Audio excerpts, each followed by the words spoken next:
What if I tell you that jealousy is actually a good thing?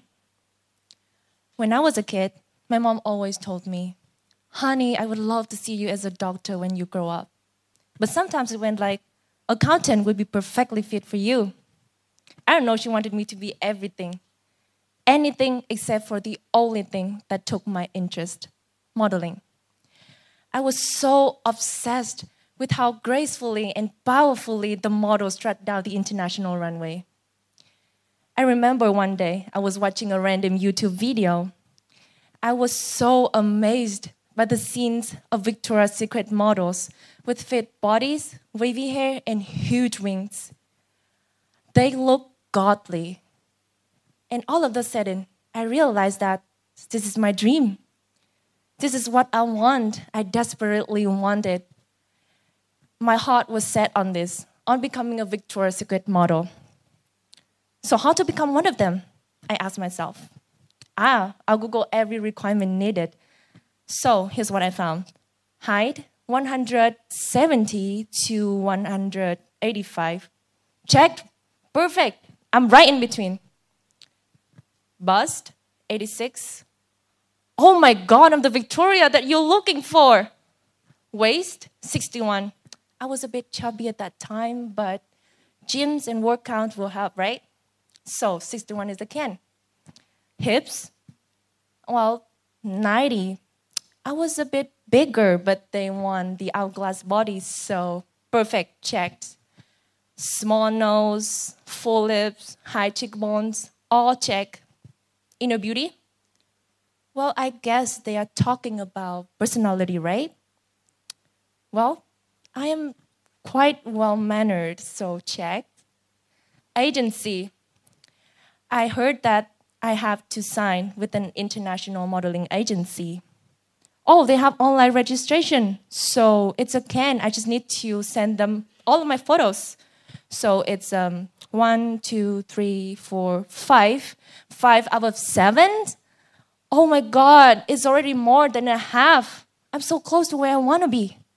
But then I read a newspaper saying that most Victoria's Secret models are scouted at a very early age, 13 to 15 years old, which is the same as me at that time. But why am I here? I'm not scouted yet? This is so unfair. Okay, maybe I need to work more on my body measurement, and I desperately need to sign with a modeling agency. So I went, working out 4 hours a day, calculating every single calorie that I take in, watching countless tutorials on how to walk and pose like a model, and trying to be competent in English just to make sure that I can communicate with the agency. So after 3 months, I got the desired body measurement. I am so proud of myself. And this is the last step, signing with an agency. So I spent hours writing a proper email and sent all of my photos to as many agencies as possible. Oh my God, I'm so close to where I dream to be. Oh my God, this is so close. I'm getting there. And that thought went with me to my sleep. It was echoing in my sleep. It felt just so real. And the next morning, when I wake up, I open my mail.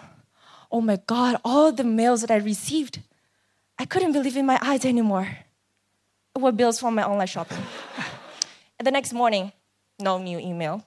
And the day after that, mails from school. I kept waiting, and waiting. But such emails have never arrived in my inbox. I was so sad, so upset. After all of the effort that I put into this, I got nothing back. This is so unfair, so evil to me. Cannot accept that. But then I received praises from people around me. They told me that, "Oh, you look so fit lately. You should try to take part in a beauty pageant. Oh, your English sounds so much better right now."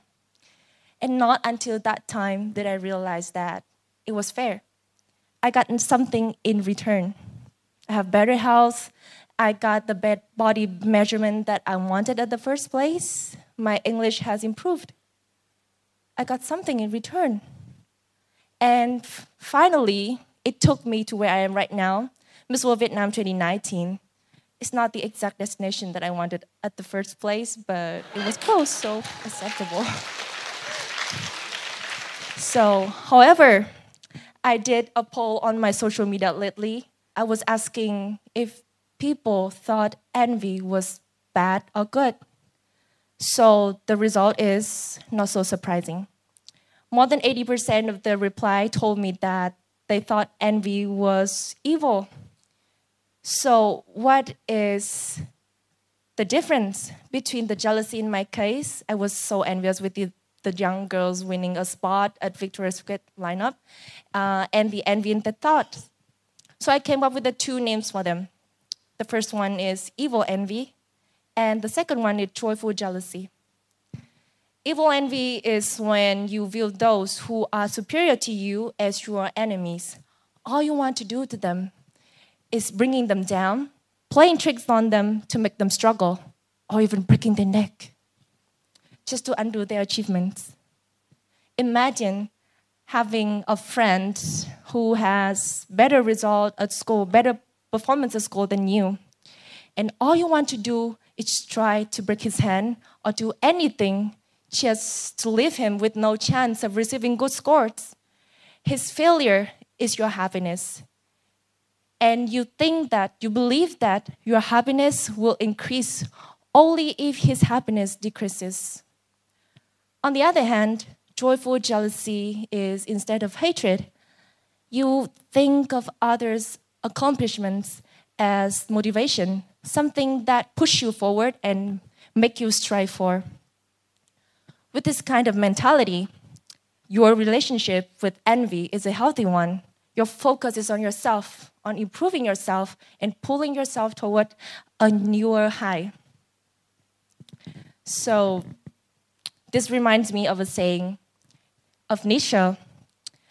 Envy drives us to be better people because through envy, we admit what we are missing.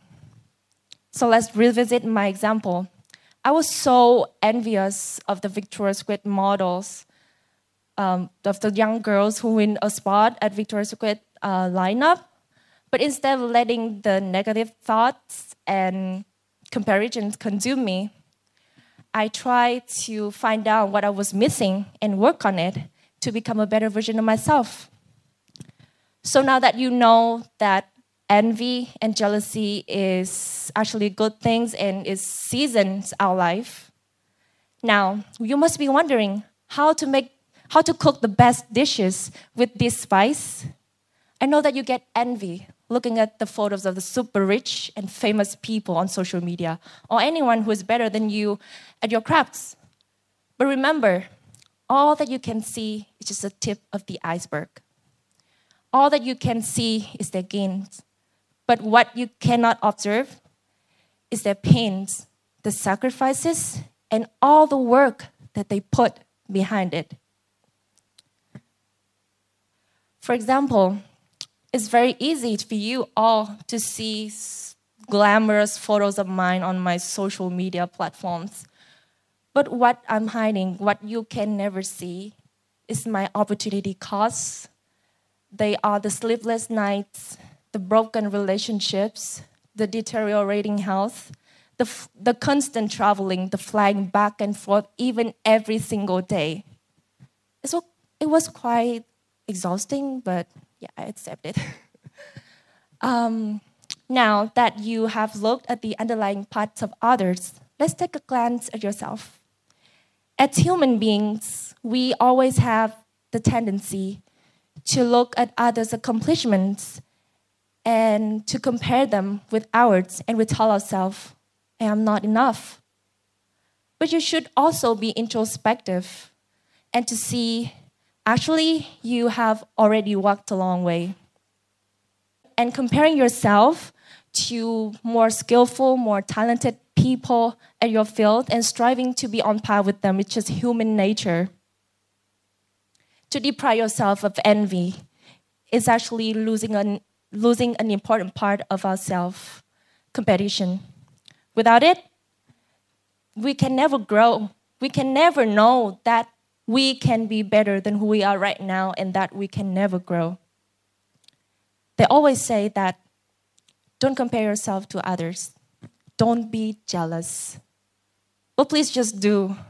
Put yourself and others on a scale and let your anger fuel your drive. But at the same time, be aware of the opportunity cost that they have to pay for whatever they are having and how far you've gone to. Now, I dare you all to be jealous. Joyfully jealous. Thank you.